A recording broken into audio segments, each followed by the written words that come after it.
స్వరాలంకృతికి స్వాగతం. ఇంక నేను మీకు ఇవాళ చెప్పాల్సిన సబ్జెక్ట్స్ అండి. 1 సోషల్ స్టడీస్, 2 ఫిజిక్స్ గురించి. నాకు మా స్కూల్లో జియోగ్రఫీ, హిస్టరీ చదివింది గుర్తుంది. భూమి గుండ్రంగా ఉందని ఉదాహరణలతో తెలియచేయము అనే ప్రశ్న 6వ తరగతిలో చదివిన గుర్తుంది. ఖండములు, వాటి నైసర్గిక స్వరూపము మొదలైనవి కూడా చదివినది గుర్తుంది. అలా చదువుతూ నెమ్మదిగా 12వ క్లాస్కి వచ్చాం. ఇక్కడ కూడా నా బాధ అంతా బొమ్మలు గీయడానికే. ఎందుకంటే ఈ రోజుల్లోలాగా మాకు అప్పుడు ప్రింటెడ్ మ్యాప్స్ లేవు.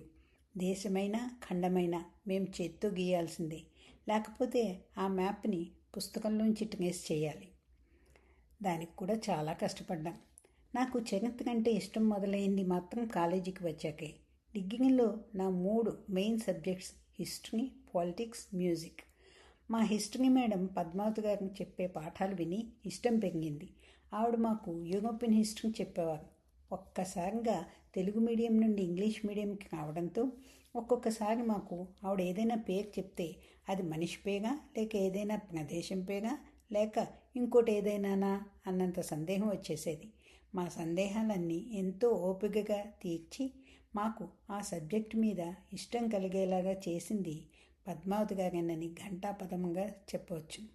అంతేకాకుండా ఆవిడ మా చేత ఎన్నో కల్చరల్ ప్రోగ్రామ్స్ చేయించేవారు, టూర్స్ కండక్ట్ చేసేవారు. మాకు అన్నింటికీ ఒక గైడ్ లాగా ఉండేవారు. ఇండియన్ హిస్టరీకి విజయలక్ష్మి మేడం వచ్చేవారు. ఆవిడ మాకు పాఠాలు చెప్పడమే కాకుండా ఎన్నో పాటలు నేర్పించేవారు. మమ్మల్ని బయట కాంపిటీషన్స్కి తీసుకువెళ్తూ ఉండేవారు. ముఖ్యంగా ఆంధ్ర యూనివర్సిటీలో ప్రతి ఏడు జరిగే యూత్ ఫెస్టివల్కి ఆవిడే మాతో పాటు విశాఖపట్నం వచ్చేవారు. ఈ విషయం ఇంతకుముందు ఒక ఎపిసోడ్లో మీకు చెప్పాను. తర్వాత పాలిటిక్స్కి హైమవతి గారు, కమల్ గారు ఇద్దరు వచ్చేవారు. ఇంకా తర్వాత ఫిజిక్స్కి వస్తే కొంచెం పెద్ద క్లాసులకు వచ్చాకే ఈ సబ్జెక్ట్ మీద కొంచెం ఆసక్తి కలిగింది. చిన్న క్లాసుల్లో ఏవో చిన్న చిన్న పాఠాలైనా 9 నుండి 12 క్లాసుల్లో సైన్స్ 2 రకాలైంది. ఫిజిక్స్, కెమిస్ట్రీ ఒక సబ్జెక్ట్ అయితే బాటనీ, జువాలజీ కలిసి బయాలజీలాగా ఒక సబ్జెక్ట్ అయింది. నేను 10వ తరగతిలో నిడదవోలు హై స్కూల్లో చదువుతున్నప్పుడు మాకు ఫిజిక్స్కి మూర్తి గారు వచ్చేవారు. ఆయన చాలా బాగా పాఠాలు చెప్పేవారు. ఆయనకి చాలా స్ట్రిక్ట్ మాస్టర్ అని పేరు. ఒకసారి మేమంతా ఫిజిక్స్ క్లాస్కి ల్యాబ్ వచ్చి కూర్చున్నాం. మాస్టర్ ఇంకా రాలేదు. టేబుల్ మీద జ్యోతిష్ శాస్త్రం మీద రచనలు వచ్చే ఒక మ్యాగజైన్ ఉంది.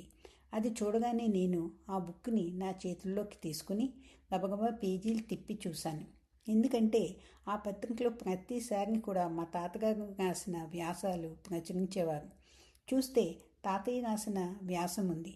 అది పక్కనే ఉన్న నా ఫ్రెండ్కి చూపిస్తుండగా మాస్టర్ క్లాసులోకి వచ్చేశారు.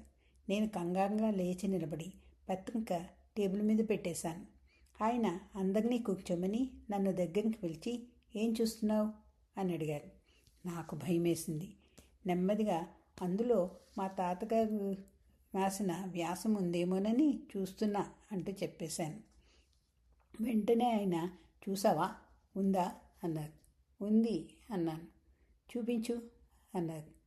పత్రిక చేతిలోకి తీసుకుని పేజీలు తిప్పి చూపించాను. ఆయన చూసి మీ తాతగారి పేరేమిటి అని అడిగారు. శ్రీ పిడపర్తి వెంకట సోమయాజులు గారు అన్నాను నేను కొంచెం గర్వంగా. ఓ సరే కూర్చో, పాఠం మొదలెడదాం అన్నారు చిన్నగా నవ్వుతూ. ఆ రోజు నుండి ఆ పత్రిక కొత్తది కాగానే భారతి మీ తాతగారి వ్యాసం వచ్చింది అని చెప్తూ ఉండేవారు. ఇంకా 12వ తరగతి షాడోలో మా ఫిజిక్స్ టీచర్ ఇందిర గారు మా చిన్నన్నయ్య ఫ్రెండ్కి అక్కయ్య. ఓ నువ్వు పీడి చెల్లెలవా అంటూ కొంచెం ఎక్కువ జాగ్రత్తగా నన్ను చూసేవారు. ఆవిడ ఎక్స్పెరిమెంట్ చెప్తూ బోర్డు మీద రీడింగ్స్ రాసుకుంటూ వెళ్ళిపోయేవారు. ఆఖరిన భారతి అని పిలిచేవారు. వెంటనే నేను మొత్తం లెక్క చేసేసి జవాబు చెప్పేసేదాన్ని. వెంటనే అసలు చెక్ కూడా చేయకుండానే నేను చెప్పిన అంకె కింద రాసి అందరినీ రాసుకోమనేవారు. అలా మొత్తం అన్ని గండాలు దాటుకుంటూ 12వ తరగతి పాస్ అయ్యి డిగ్రీలో చేరడానికి సిద్ధపడ్డాను.